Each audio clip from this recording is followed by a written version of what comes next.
How to train a new employee. Don't you wish you had confidence on how to train a new employee? By the end of this video, you're going to be equipped and trained on how to train a team so that not only do they not want to leave, but they want to lean in to hard things.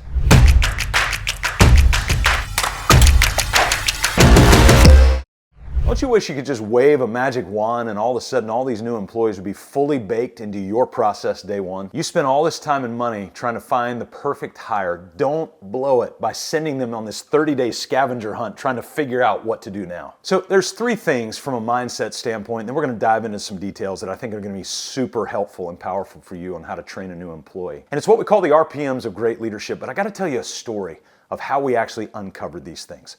So I want you to hop in a ship with me, sailing out of England, and we're gonna float down the Atlantic all the way past the Patagonia into the Antarctic, into the Weddell Sea. It's Ernest Shackleton, it's about 1915, and he's got a team of 27 men, 28 including himself, and he put out an amazing, you can actually go online and find this, he put out an amazing advertisement to try to get these men. Had over 5,000 people apply to be a part of this thing that there was a likelihood they would not survive. The goal was simple: land on the Antarctic and walk across the entire continent. Be the first one to ever do this. And so Shackleton set sail and went down. They get into the Weddell Sea, and early in 1915, all of a sudden they realized that the ice pack was getting a little too heavy and they started to get stuck.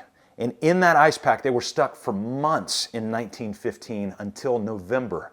The boat started to crush and eventually the ship sunk. So now you had 28 men, still all alive, living on lifeboats, shipwrecked out in the middle of a frozen ocean. No trees, no forest, nothing to forage, outside of maybe a seal and a bird that would come by every now and then. But he continued to give them hope, to lead them into this hope of staying alive. At this point, they couldn't even get to the continent to be able to go. So the months roll on. Some days were 24 hours of light, some days were 24 hours of total darkness. And there was a lot of frustration that was setting in and a variety of different things. So what did Shackleton do? And that's what I wanted to lead into on how to train a new employee, because it led into these things of RPMs: repetition, predictability, and meaning. Ernest Shackleton lived that out as a leader. And because of it, they continued to be shipwrecked out in a frozen ocean. And finally, the last man was rescued in late 1916, almost 2 years after they had set sail, and not one person died. How did he do that?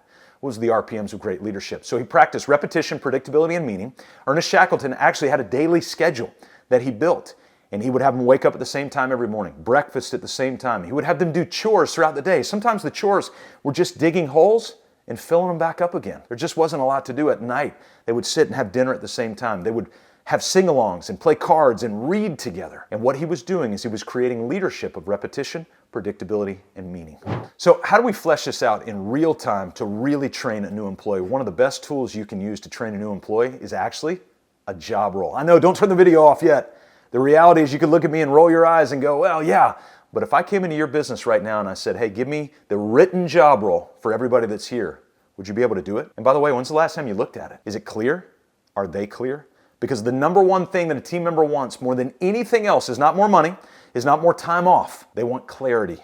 Clarity, and then they can enjoy the money. They can enjoy the time off. They can enjoy those other things. But if you don't have job roles mapped out and the job role specific to what that role specifically needs to do, then you are creating a lack of clarity, and eventually you're going to be taking the task back over. Why? It's because they're not doing it the way that you do it. It's what we call the founder's curse.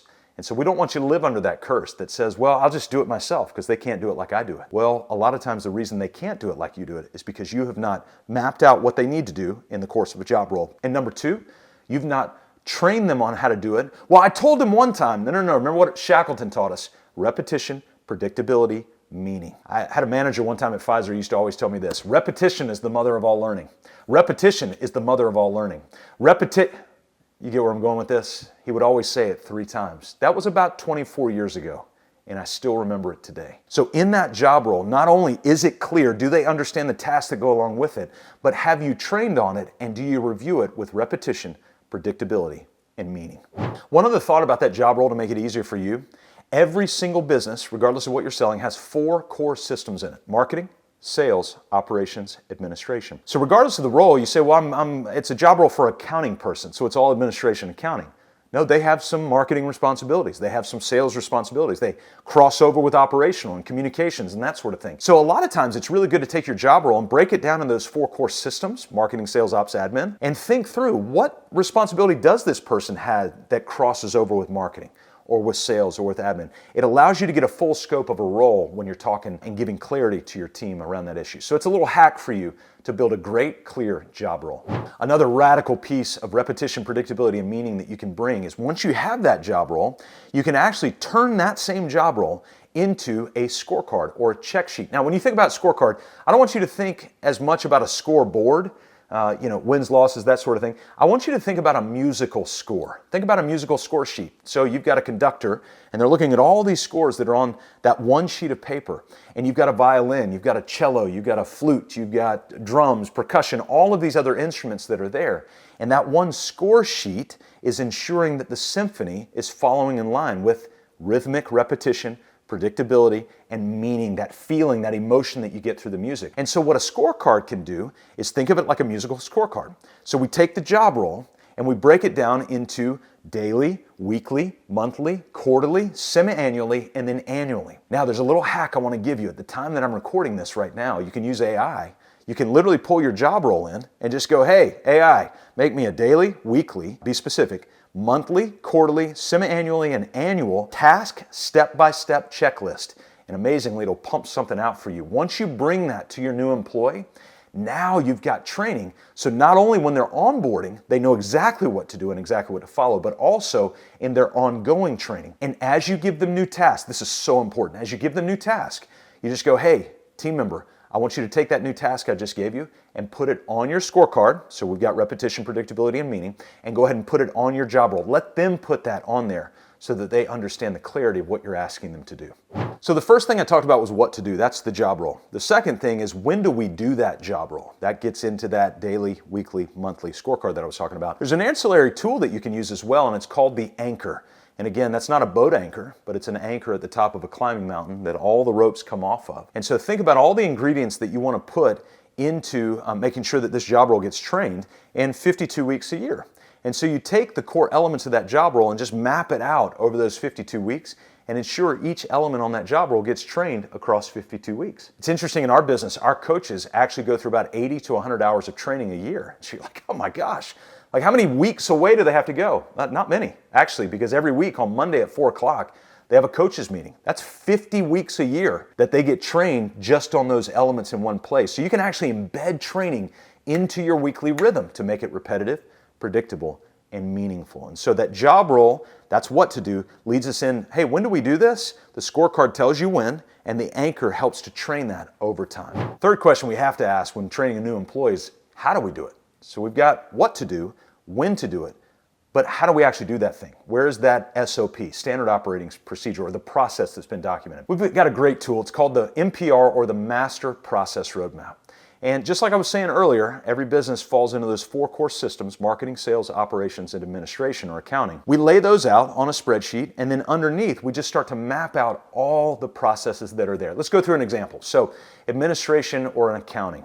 You think through, okay, accounts receivable, accounts payable, invoicing, payroll, certificates of insurance, health benefits, whatever. So just do a brain dump. And you might go, well, do health benefits fall under this category? I don't care. Right now, just get it on the page so that you can visually see the what to do on that sheet of paper. Now, I don't even want you to dive in on how to do AP just yet or accounts receivables just yet. Just write down the titles. Then once you have it, you can take the person that actually does accounts receivable and let them build the process. You go back and capture the process. How do we do that? You can do screen recordings. You can do your phone. They can actually write out step by step what that looks like. But the truth is once we get that process on the Master Process Roadmap, all brain dumped out, I will tell you this, that MPR is one of the most cathartic leadership experiences that you will feel. Why? Is because currently all this stuff is bottled up in your head. You know why you really want to train new employees? Is because frankly, you don't want to keep doing all the work that you have to do. Your job role is like a shrub. Over time, it just grows and you got to trim it back. And then it grows again and you got to trim it back. Well, all those trimmings have to go somewhere. Some of them aren't necessary anymore and we can get rid of them. But a lot of them, we need to get off to somebody else's plate. And at $200 an hour, that's what a business owner's time is worth, You don't need to be doing all that. You don't need to be doing bank runs for $200 an hour. You don't need to be taking out the garbage for $200 an hour. Well, but I want to show my team I'm willing to do whatever they can do. Well, that's an old model of thinking. How about instead we empower them to do what only they can do and you're not going to do anymore? So I want to hit on that $200 minimum things I said, because some of you are like, what, seriously? No, it's more like $50 an hour. No, it's not. Look up the statistics. Let's walk through this. So if you're currently doing all your bookkeeping in your business, you can easily find somebody to do that very, very well for $30, $40, $50 an hour. Right now, it's costing you $200 an hour. So if you're spending 10 hours a week on bookkeeping, you're costing your business $2,000 every single week. Map that out over the course of 52 weeks. And if we can find somebody to do that for a fraction of that cost, and this is the other catch that nobody else gets, is you get back your time. So the money we can go regenerate, your time we cannot. So those 10 hours a week you were spending on bookkeeping, you now get to reinvest that time into things that are going to push the business, or playing golf, or go and do something that you want to do. But a lot of times you're sitting there doing bidding and estimating at your kitchen table at 11:30 on a Friday night when you need to be spending time with your spouse or your kids or doing something that you enjoy. But because you're not willing to let that go with repetition, predictability, meaning to capture the process and not fully understanding how much your time is worth, it's really eating all of your time and your money. So let's stop doing that. So you might think, well, when I have thoughts or questions about all this stuff that I've delegated, like where do I go? Do I just delegate it and leave it alone? No. We have something that we call the Big 5 feedback loop. So I'm not a big game hunter, but a lot of people go down to South Africa and they'll start to hunt the big game. What are they looking for? They're looking for the Big 5, the elephant, the tiger, I don't even remember what they all are, but they're looking for the Big 5. When we go into a business and we're working with a business owner, we're looking for the Big 5 as it relates to feedback and communication. What are those? Number one, a once weekly agenda-driven, leader-led team meeting, and it happens every week and it's never over 1 hour. Number two is what we call the weekly departmental meeting. Go back to those 4 systems I mentioned. Every department or every system needs a once weekly meeting: marketing, sales, operations, administration. This is where you talk about all the stuff. In operations, this is where you'll talk about all the problems happening at 3121 Maple Street, right? Then the third element of that feedback loop is the once monthly executive leader meeting. Now this could be twice monthly as well, but this is where the leaders of the business, well, we only have 2 people in our business. Okay, then it's just you. This is where you spend an hour at least once or twice a month talking about the 50, 60,000 foot view of the business. It's all the macro level stuff that's there. We're looking for that in every business. The fourth happens annually. It's called the performance review. Now, we used to not do this, but the reason we do it is because team members kept asking for it. So we put it in there. Why? They feel valid at the end of the year to go back and review. If you go back and look at antiquity and historical people groups, you'll find one thing very much in common when you go back and look, and that's the idea of remembrance. Looking back, reflecting. We like to do that around holiday times as well. And so that's what the performance review does for your team members and employees.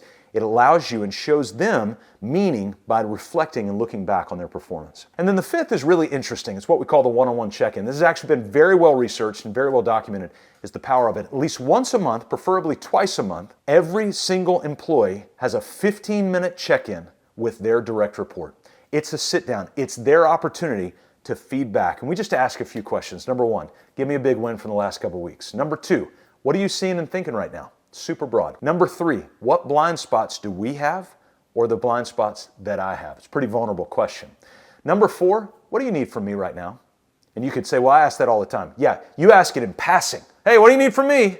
Instead of, no, what do you need from me right now? You have my full attention. And the fifth is actually not a question, it's a statement. And that is, here's what I see in you, and here's what I need from you. If you have that Big 5 feedback loop, when information comes in, it does not leak.